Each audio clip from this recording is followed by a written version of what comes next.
কুম্ভ মেলা নিয়ে মুখ্যমন্ত্রী মমতা বন্দ্যোপাধ্যায়ের মন্তব্যের কড়া সমালোচনা করলেন প্রদেশ কংগ্রেস নেতা অধীর রঞ্জন চৌধুরী। তিনি বলেন, কুম্ভের ব্যাপকতার সঙ্গে অন্য কোনো মেলার তুলনা চলে না। গঙ্গাসাগর সাগরের পাশে, সেখানে হয়তো কোটির কাছাকাছি লোক গেছে, আর কুম্ভটা হচ্ছে নদীর পাশে। ফলে আপনাকে তো দেখতে হবে ব্যাপারটা। আমি কারোর পক্ষে বলছি না, আমি কাউকে রক্ষাও করছি না, কাউকে ডিফেন্ডও করছি না। আমি খালি বিষয়টা বোঝানোর চেষ্টা করছি, নিজেও বোঝার চেষ্টা করছি।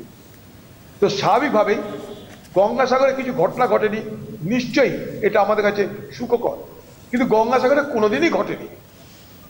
এটা হঠাৎ মমতা ব্যানার্জির ম্যাজিকে হচ্ছে তা নয়, কারণ গঙ্গাসাগর এত বড় প্রান্তর, সেখানটায় দুর্ঘটনা ঘটার সম্ভাবনা কম। সেটা দিদির ম্যাজিক বলে নয়, কোনোদিনই ঘটেনি। আপনি শুনেছেন কখনো যে গঙ্গাসাগরে পায়ে চাপা পড়ে মানুষের মৃত্যু হয়েছে? হয়নি। কিন্তু কুম্ভতে আগেও হয়েছে, হয়নি কথা বলবো না। কিন্তু আমার বক্তব্য, তখন তো এত মানুষ হতো না।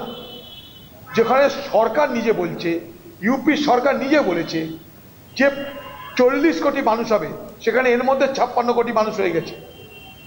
যেখানে যোগী সরকার বলেছে 2 লক্ষ কোটি টাকার বাণিজ্য হবে, সেখানে এর মধ্যে 3 লক্ষ কোটি টাকার বাণিজ্য হয়ে গেছে।